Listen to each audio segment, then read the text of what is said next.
بسم اللہ الرحمن الرحیم۔ السلام علیکم چینل ناول اور ہم کے پیارے سے ناظرین، کیسے ہیں آپ سب کو چینل پہ خوش آمدید۔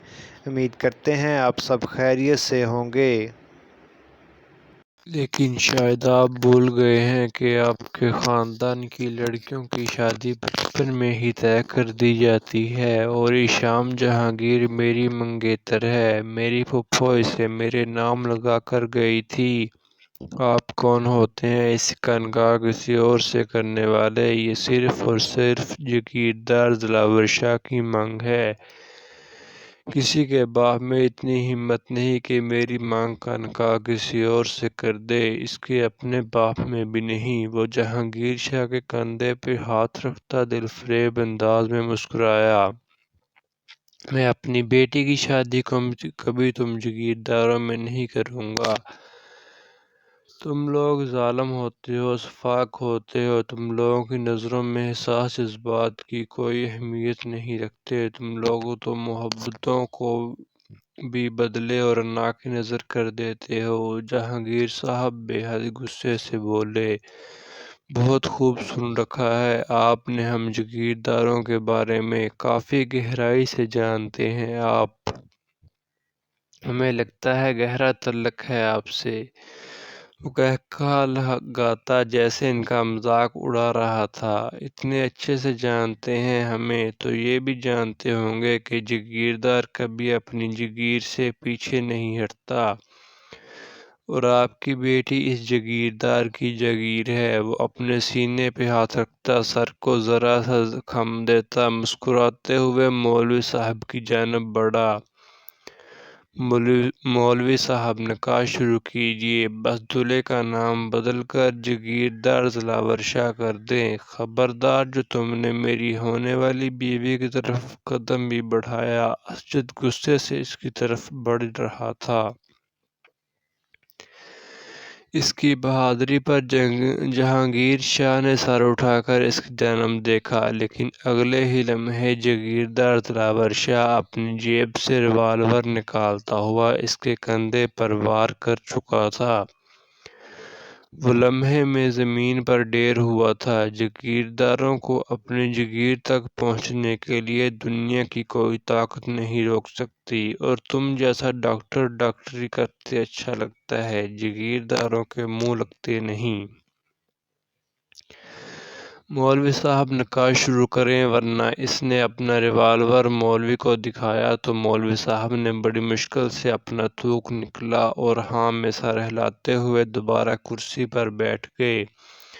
بابا! اس نے اپنے بابا کی جانب دیکھتے ہوئے اس پاگل آدمی کو دیکھا تھا جو کل بھی اس سے مل چکا تھا، اور وہ اس وقت اتنی زیادہ خوفزدہ تھی کہ سمجھ نہیں آ رہا تھا وہ کیا کرے۔ جب اس کی بڑی ماں اپنے بیٹے کو زخمی حالت میں دیکھ کر اپنے گال پیٹنا شروع کر چکی تھی، جب اچانک دلاور نے بندوق کا رخ بڑی ماں کی طرف کیا۔ چپ ہو جاؤ، اس سے پہلے کہ اگلی گولی تمہیں ماروں گا، گلے کے بیچوں بیچ لگے گی گولی تو آواز بند ہو جائے گی۔ وہ اسے دیکھتے ہوئے بولا تو آسیہ بیگم کا منہ بند ہو گیا۔ مولوی صاحب، نکاح شروع کروائیں، یہ نہ ہو کہ کسی اور کا نکاح پڑھانے کے قابل نہ رہیں۔ اس نے مولوی صاحب سے کہا تو وہ فوراً ہاں میں سر ہلاتے بسم اللہ کر چکے تھے۔ اگر اپنے باپ کی زندگی چاہتی ہو تو اس نکاح کو قبول کر لینا، ورنہ زندگی میں کبھی اپنے باپ کی شکل نہیں دیکھ پاؤ گی۔ وہ اس کے کان میں نرمی سے سرگوشی کرتے ہوئے بولا، جبکہ وہ خود مولوی کی طرف متوجہ ہو چکا تھا اور اسے تفصیل بتا رہا تھا۔ تھوڑی دیر میں نکاح کی کارروائیاں شروع کر دی گئیں۔ جہانگیر صاحب بے حد پریشان تھے کیونکہ اسجد زخمی حالت زمین پر پڑا تھا اور دلاور کے گارڈز بندوق تانے کھڑے تھے۔ اگر وہ کسی بھی طرح کی کوئی بھی کارروائی کرتے تو یقیناً وہ اسجد کو جان سے مارنے میں زیادہ وقت نہ لگاتا۔ نکاح کی رسم ادا ہو چکی تھی۔ وہ اٹھ کر جہانگیر شاہ سامنے آ گیا۔ جہانگیر صاحب، اپنے آپ کو اپنا داماد قبول ہو یا نہ ہو، لیکن میں آپ کو اپنا سسر بچپن سے ہی قبول کر چکا ہوں، اور اب یہ تم میرے نکاح میں ہیں، آئیں اپنی بیٹی کو رخصت کریں۔ میں کسی طرح کا کوئی تماشا نہیں چاہتا ہوں، پہلے ہی یہاں کافی تماشا ہو چکا ہے۔ یہ تو آپ نے اچھا کیا کہ یہاں پر میڈیا کے لوگوں کو نہیں بلایا، ورنہ اس وقت میڈیا چینل پر لائیو پارٹی چل رہی ہوتی۔ خیر، مجھے فرق نہیں پڑتا ان سب باتوں سے، آئیں اپنی بیٹی کو اپنی دعاؤں میں رخصت کریں۔ ویسے آپ کو تو یہ تو پتہ ہوگا کہ ہم جاگیردار طلاق نہیں دیتے بلکہ جان لیتے ہیں، اس نے انہیں دیکھتے ہوئے مسکرا کر کہا، جبکہ جہانگیر صاحب نے ایک نظر اپنی روتی ہوئی بیٹی کو دیکھا۔ کاش اس کے لیے کچھ کر پاتے، لیکن ان جاگیرداروں کے سامنے وہ ہمیشہ سے بے بس تھے۔ وہ تو اپنے بھائی کو انصاف تک نہ دلا سکے، تو یہاں تو پھر ان کی بیٹی تھی۔ بابا، مجھے نہیں جانا آدمی کے ساتھ۔ ہاں بابا، پلیز کچھ کریں۔ نہیں جاؤں گی میں کے ساتھ ایشام بھاگ کر اپنے باپ کے سینے سے آ لگی تھی۔ اس کی معصومیت پر وہ مسکرا دیا۔ اس پل نہ جانے کیسے اس کے دماغ میں ایک سوچ آئی کہ کاش ایسا ہو جائے کہ جو لڑکی اس کے دل میں اتری ہے وہی لڑکی ایشام جہانگیر نکلے، اور پتہ نہیں کیسے یہ بات اللہ تک پہنچ گئی اور اس نے اس کی دعا کو قبول کر لیا۔ وہ اس کے سامنے تھی، اس کے چہرے کی مسکراہٹ غائب نہیں ہو رہی تھی، وہ مسلسل مسکرائے جا رہا تھا۔ وہ کتنا خوش تھا، اس بات کا اندازہ لگانا اس وقت کسی کے لیے بھی مشکل نہیں تھا۔ مسکراہٹ جیسے اس کے چہرے سے جدا ہونے کا نام نہیں لے رہی تھی۔ وہ بے حد خوش تھا۔ پریشان مت ہو، اسے روتے نہیں میری جان، میں برا انسان نہیں ہوں، بہت اچھا انسان ہوں، تمہیں بہت خوش رکھوں گا۔ اگر تم میرے ساتھ خوش رہنا چاہتی ہو تو دیکھو، سیدھی سی بات ہے، تم ہمیشہ میری زندگی میں تھی۔ یہ آدمی خود ہم دونوں کے بیچ میں آیا ہے۔ تمہیں تو ہمیشہ سے ہی میرے نام کیا گیا تھا۔ جب تم پیدا ہوئی تھی میری ماں نے تمہیں تمہاری ماں ست میرے لیے مانگ لیا تھا۔ کل جب تم مجھ سے ملی نا تو مجھے بالکل اندازہ نہیں تھا کہ تم وہ لڑکی ہوگی، لیکن دیکھو میرے اللہ نے پہلی نظر میں ہی دل میں تمہارے لیے محبت ڈال دی۔ میری پہلی، دوسری، تیسری، چوتھی ساری بیوی اور تم ہی ہو۔ جتنی محبت میں اپنی دوسری بیوی کو دینے والا تھا، تم ہی کل بتایا تھا تمہیں اس سے زیادہ محبت میں تمہیں دوں گا۔ تم اندازہ بھی نہیں لگا سکتی کہ تم میرے لیے کیا ہو۔ ایک ہی دن میں نے تمہیں جاگیردار دلاور شاہ کے دل میں اپنا گھر بنا لیا، تو تمہیں کیا لگتا ہے کہ یہ جاگیردار تمہاری آنکھوں میں کبھی آنسو آنے دے گا؟ اگر تم میری محبت کو قبول کرتی ہو، اگر تم میری محبت کو سمجھتی ہو تو یہ اس وقت ایک آنسو بھی نہیں بہاؤ گی، لیکن اب تمہیں موقع دے رہا ہوں، کیونکہ رخصتی پر تو لڑکیاں آنسو بہاتی ہیں۔ نہ رو لو، جتنا رونا ہے رو لو، سکون سے رو لو، تمہارے پاس پورے 5 منٹ ہیں، پھر تمہاری رخصتی ہوگی اور جہانگیر صاحب تمہیں بے حد محبت سے رخصت کریں گے، ویسے ہی جیسے بیٹیوں کو رخصت کیا جاتا ہے، بنا کسی تماشے کے۔ کیوں جہانگیر صاحب، ٹھیک کہہ رہا ہوں نا؟ میں وہ ایشام سے بے حد پیار سے بات کرتے ہوئے جب جہانگیر صاحب سے مخاطب ہوا، اس کے لہجے میں عجیب سا غرور تھا، ایک تکبر تھا کہ جس چیز کو حاصل کرنا چاہتا تھا اسے حاصل کر چکا تھا۔ لیکن جب وہ ان کی بیٹی سے بات کر رہا تھا، اس کے لہجے میں محبت تھی، چاہت تھی، سرور تھی، محبت کو حاصل کر لینے کی خوشی تھی۔ یہ تم اچھا نہیں کر رہے، پچھتاؤ گے، تم پچھتاؤ گے۔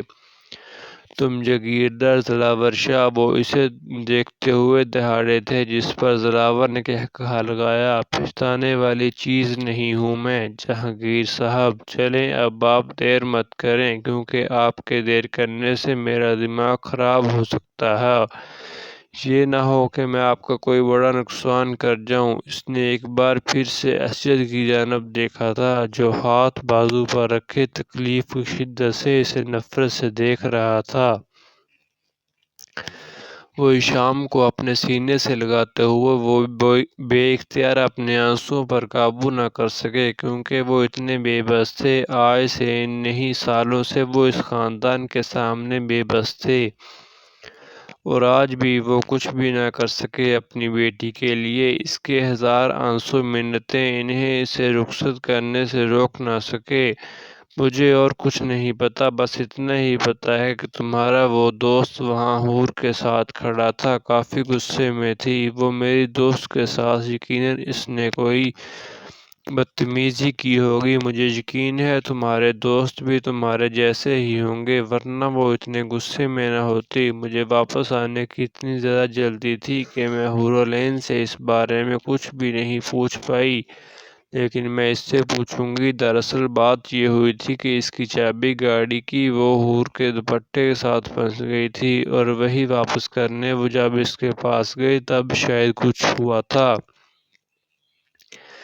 لیکن مجھے نہیں پتا ان دونوں میں کیا بات ہوئی، لیکن حور زیادہ غصے میں تھی۔ وہ آدمی بھی اسے عجیب سے انداز میں گھور رہا تھا۔ تمہاری اس بیوقوف دوست نے میرے دوست کو تھپڑ مارا تھا، اور اب اسے اندازہ بھی نہیں ہے کہ وہ اس کے ساتھ کیا کرے گا۔ ایسے لوگوں کے منہ نہیں لگنا چاہیے۔ اب تم جانو اور تمہاری سہیلی، بلکہ نہیں، تمہیں ان سب چیزوں میں پڑنے کی ضرورت نہیں ہے۔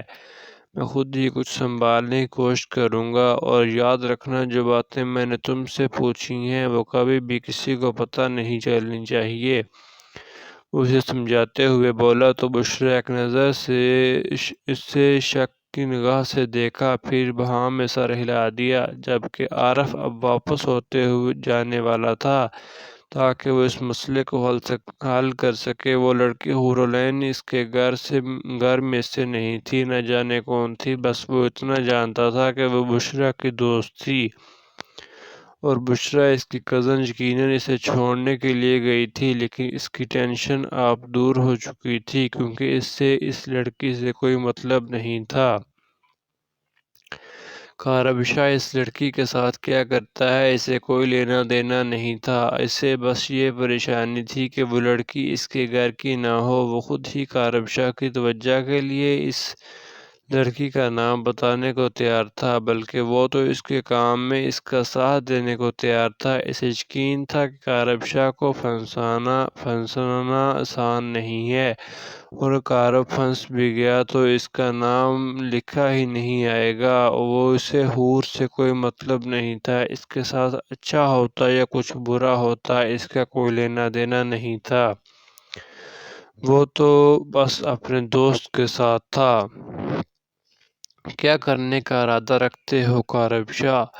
مجھے بتاؤ، میں تمہاری پوری مدد کروں گا۔ کیا تم اسے تھپڑ مارنا چاہتے ہو، یا اسے اس کی اوقات دوسرے طریقے سے یاد کروانا چاہتے ہو؟ اگر تمہارا ارادہ اس کو مارنے کا ہے تو نہیں، میرا ایسا کوئی ارادہ نہیں ہے عارف۔ میں جانتا ہوں ایسی لڑکیوں کی اوقات کیا ہو سکتی ہے۔ اس سے ملنا چاہتا ہوں، اسے آفر کروں گا ایک رات گزارنے کی۔ اگر سیدھی طرح سے مانی تو ٹھیک، ورنہ مجھے دوسرا راستہ اختیار کرنا پڑے گا۔ اب جب تک مجھے وہ لڑکی نہیں ملتی، میں کسی اور لڑکی کی طرف آنکھ اٹھا کر نہیں دیکھوں گا۔ یہ وہ پہلی لڑکی جس نے کاربشا کو انکار کیا ہے، اور اب یہ انکار اسے بہت بھاری پڑے گا۔ اسے لگتا ہے میرے سامنے ڈرامہ کر کے میرے سامنے بہت پارسا بن جائے گی، لیکن نہیں، اسے اس کی اوقات میں یاد دلاؤں گا، وہ بھی بہت اچھے طریقے سے۔ تم بس مجھے اس کی ساری انفارمیشن نکال کر دو، باقی میں خود سنبھال لوں گا۔ وہ شراب کا آخری گھونٹ لیتا گلاس خالی کر چکا تھا، جبکہ عارف ہاں میں سر ہلاتا اٹھ کر وہاں سے جا چکا تھا۔ بہت برا کیا تم نے لڑکی، بہت برا۔ اب تمہیں اس کا انجام بھگتنا پڑے گا۔ وہ نشے میں چور مسلسل اس لڑکی کے بارے میں سوچ رہا تھا، جس کا تھپڑ ابھی تک اس کے گال کو اس کا گال سلگا رہا تھا۔ مجھے تم سے ایک ضروری بات بھی کرنی ہے۔ کب سے تمہارا انتظار کر رہی تھی۔ سوچا پتہ نہیں آج آؤ گی بھی یا نہیں۔ تمہاری کزن کے رشتے کے بارے میں سنا، بہت افسوس ہوا۔ کیسے ٹوٹا رشتہ؟ وہ صبح یونیورسٹی میں نہ جانے کب سے حور کا انتظار کر رہی تھی۔ وہ بشریٰ کو اپنے انتظار میں دیکھ اس کے پاس ہی آ بیٹھی۔ پچھلے 2 دنوں سے وہ یونیورسٹی نہیں آ رہی تھی کیونکہ گھر میں کافی زیادہ ٹینشن تھی۔ یار وہ تو ٹوٹنا ہی تھا کیونکہ آئمہ کسی کام کاج کو ہاتھ نہیں لگاتی، جس کی وجہ سے اسے کچھ آتا جاتا بھی نہیں ہے، اور اس نے یہ بات اپنے ہونے والے شوہر کو بھی بتا دی، جس کے بعد اس نے منگنی توڑ دی اور میرا رشتہ مانگ لیا۔ 2 دن سے اچھے خاصے طعنے سن رہی ہوں میں۔ خدا کا شکر ہے کہ آج اس ٹاپک پر بات ختم ہوئی تو زائمہ اسکول کے لیے تیاری کرنے لگی۔ میں نے بھی مامی سے اجازت لے کر یونیورسٹی کی تیاری کی۔ مگر تم میرا انتظار کیوں کر رہی تھی؟ خیریت تو تھی نا؟ وہ اس وقت اپنے دماغ سے ہر بات بھلا چکی تھی۔ کسی قسم کا ہنگامہ نہ ہونے کی وجہ سے اسے پرسوں رات کا وہ واقعہ بھی بھول گیا تھا، جس کی وجہ سے وہ اچھی خاصی غصے میں تھی، لیکن اب فی الحال وہ چیز اس کے ذہن میں بالکل بھی نہیں تھی۔ اسی لیے اسے اپنے بارے میں تفصیل سے بتاتے ہوئے اس سے انتظار کی وجہ پوچھنے لگی۔ نہیں کوئی خاص بات نہیں، بس یہ پوچھنا چاہتی تھی کہ اس رات جب میں نے تمہیں گھر چھوڑنے گئی تو تم کافی زیادہ غصے میں لگ رہی تھی۔ خیریت تو تھی نا؟ کوئی مسئلہ تو نہیں ہوا تھا؟ کیونکہ میرے کزن کا وہ دوست بھی کافی زیادہ غصے میں تھا۔ اس نے تم سے کیا بات کی تھی جب تم نے اسے چابی دی؟ اور اس رات تو مجھے واپس آنے کی اتنی زیادہ جلدی تھی کہ میں تم سے کچھ پوچھ بھی نہ سکی۔ کل آپ کی رخصتی ہوئی تو سوچا کچھ دن چھٹی کروں گی، یونیورسٹی نہیں جاؤں گی۔ پھر ایگزامز اتنے قریب ہیں تو اس کی بھی تھوڑی ٹینشن تھی کہ یہ نہ ہو کہ کوئی لیکچر مس کر دوں، اسی لیے آ گئی۔ وہ اسے بتاتے ہوئے پھر سے سوال کرنے لگی۔ حور اس سے کچھ بھی چھپاتی نہیں تھی، اس لیے اس رات جو کچھ بھی ہوا اسے صاف صاف بتا چکی تھی۔ بشریٰ کو بھی اپنے کزن کے اس دوست پر بے حد غصہ آیا جو اتنا بدتمیز ہو سکتا ہے، اسے اندازہ نہیں تھا۔ یار شکل سے کتنا شریف اور اچھے گھر کا لگ رہا تھا، اور باتیں اور حرکتیں دیکھو اس کی۔ توبہ، میں خود بات کروں گی اپنے کزن سے۔ اس کی دوست کی ہمت کیسے ہوئی تم سے اس طرح سے بات کرنے کی، وہ بھی ہمارے گھر کے اندر؟ بشریٰ کو بے حد غصہ آیا تھا۔ آج تک کے لیے اتنا ہی، ملتے ہیں کل ایک نیو ایپیسوڈ کے ساتھ۔ ویڈیو اچھی لگی ہو تو ویڈیو کو لائک، شیئر اور سبسکرائب ضرور کیجیے گا۔ اپنے دوستوں سے شیئر کرنا مت بھولیے گا، اور ہماری ٹیم کو اپنی دعاؤں میں یاد رکھیے گا۔ اللہ حافظ۔